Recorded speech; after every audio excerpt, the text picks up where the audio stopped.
श्री महाप्रज्ञ गुरवे नमः। ओम श्री महाप्रज्ञ गुरवे नमः। ओम श्री महाप्रज्ञ गुरवे नमः। ओम श्री महाप्रज्ञ गुरवे नमः। ओम श्री महाप्रज्ञ गुरवे नमः। अरहंताणम नमो अरहंताणम नमो अरहंताणम।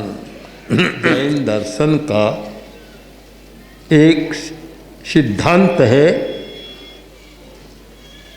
त्रिपदी। त्रिपदी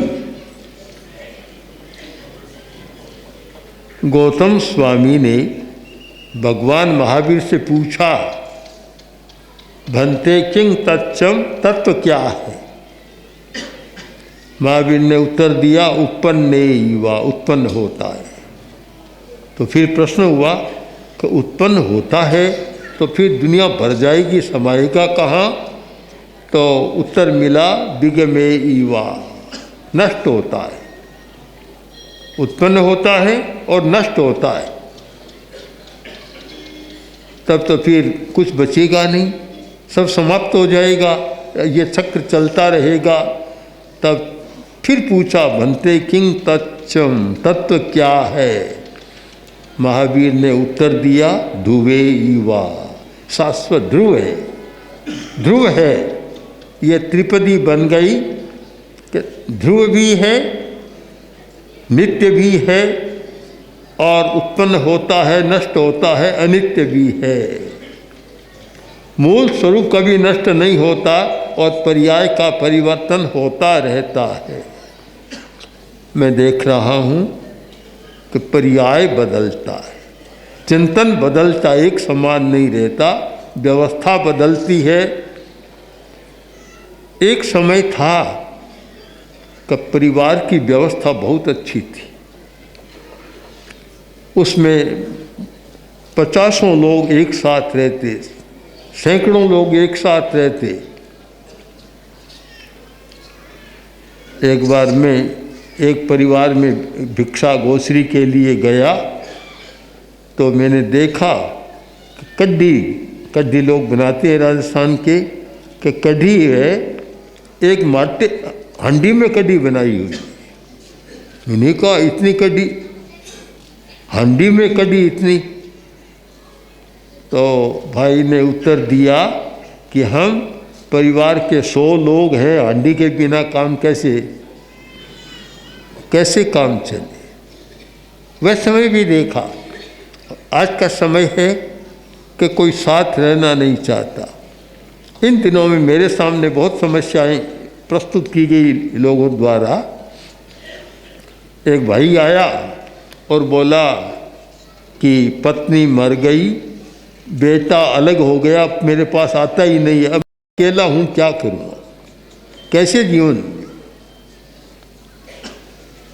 तो पास में दूसरे मुनि जी भी बैठे थे, उन्होंने भी कई घटनाएं सुना दी कि अमुक 2 है,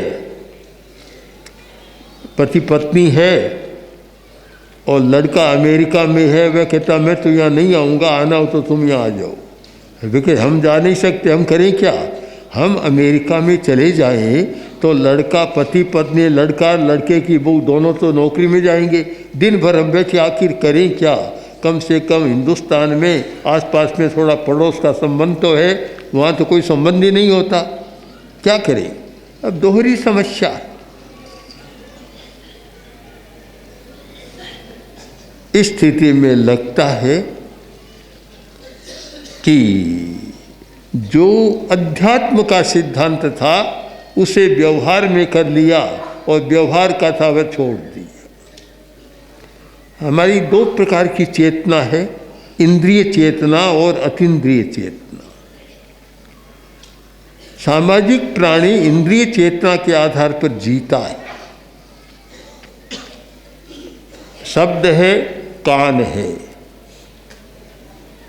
रूप है, आँख है, शब्द सुनता है और शब्द से बहुत सारा काम होता है। रूप देखता है, उससे भी काम होता है। जीभ है और स्वाद है, रसना है, रस है, सुगंध है और नाक है, और स्पृश है, वस्तु है, और स्पर्शन इंद्रिय है, छू कर जान लेती है। तो हम इन 5 इंद्रियों के द्वारा जानते हैं, यहाँ तक तो ठीक है, यहाँ तक तो हमारा ज्ञेय और ज्ञान का संबंध है। किंतु जब उनमें आसक्ति हो जाती है तो फिर ज्ञान और ज्ञेय का संबंध नहीं रहता, फिर समस्याएं शुरू हो जाती है। शब्द सुना और शब्द में लिप्त हो गया, रूप देखा, लिप्त हो गया। आज का ज़माना ये टीवी का ज़माना है। छोटे छोटे बच्चे 8-8, 10-10 घंटा देखते। अभी यहाँ भी कुछ लोग आए थे, छोटे बच्चे, परिवार वालों ने बताया कि आँख खराब हो गई, कारण कि टीवी बहुत देखता, 8-10 घंटा देखता है।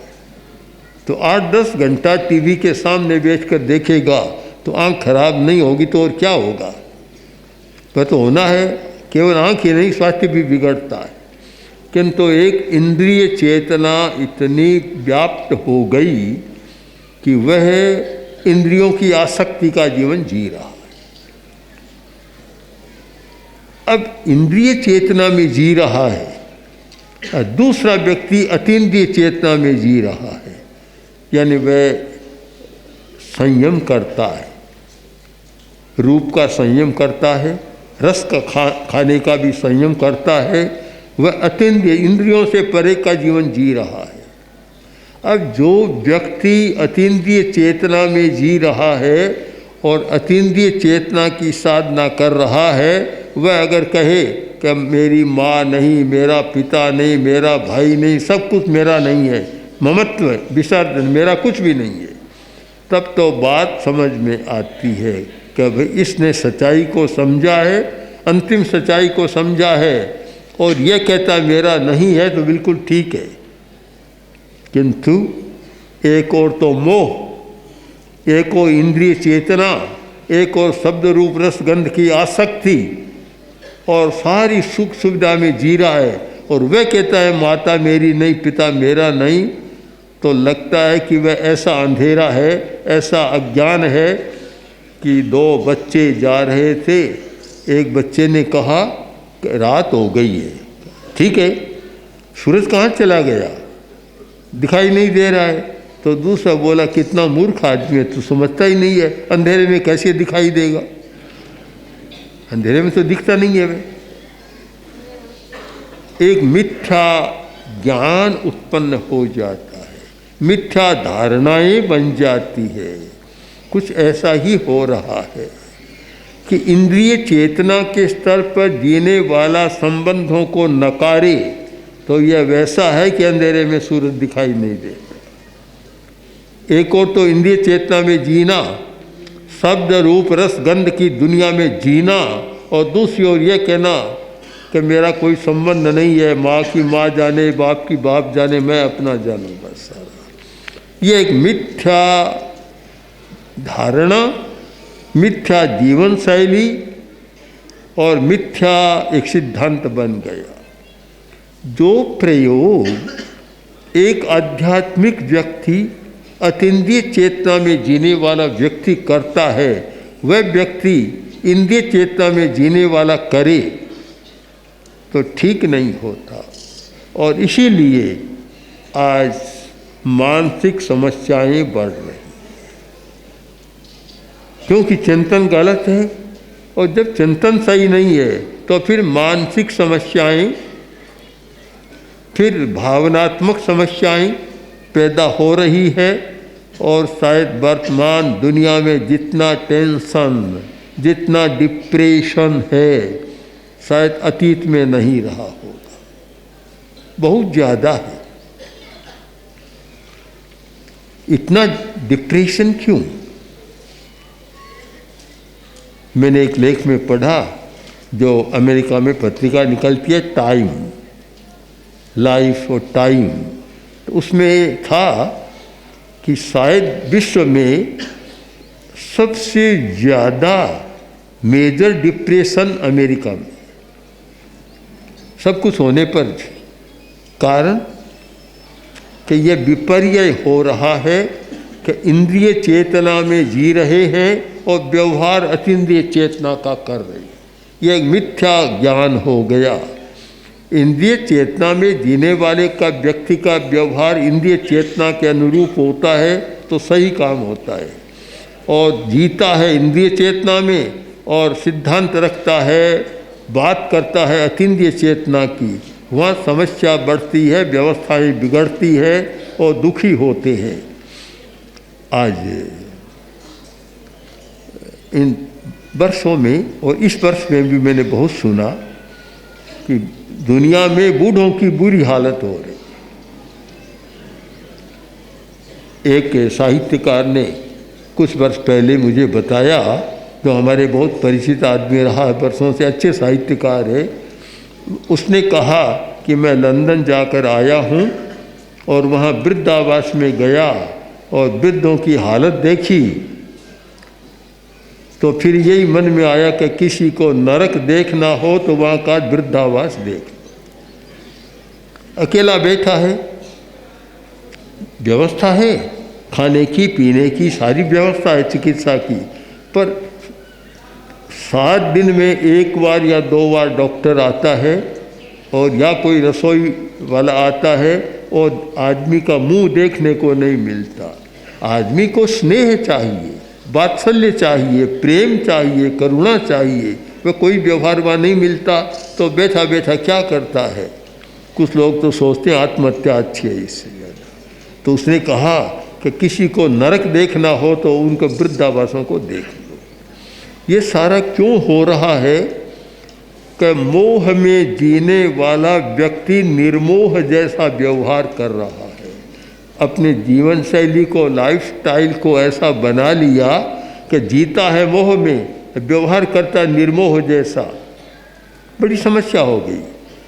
हिंदुस्तान में यह समस्या नहीं थी, आज भी अपेक्षाकृत कम है, पर होती जा रही है, हो रही है।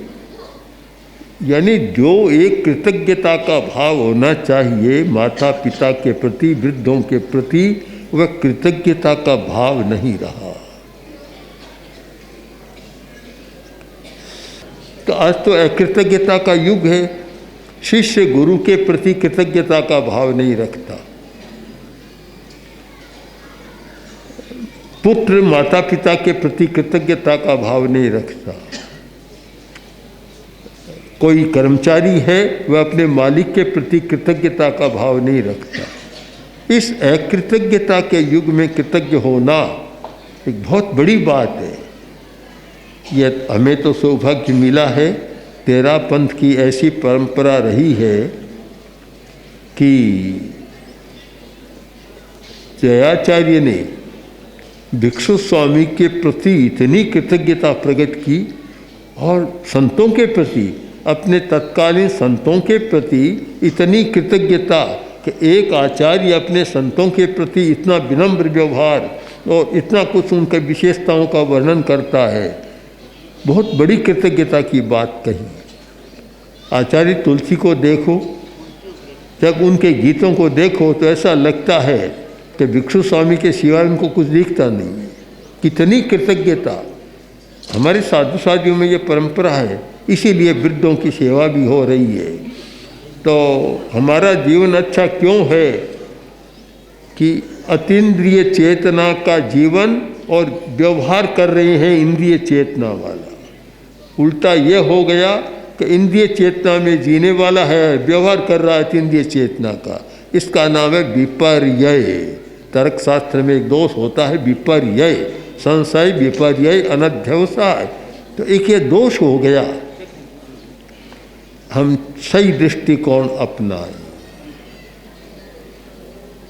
अभी स्वामी जी ने कहा कि जैन दर्शन में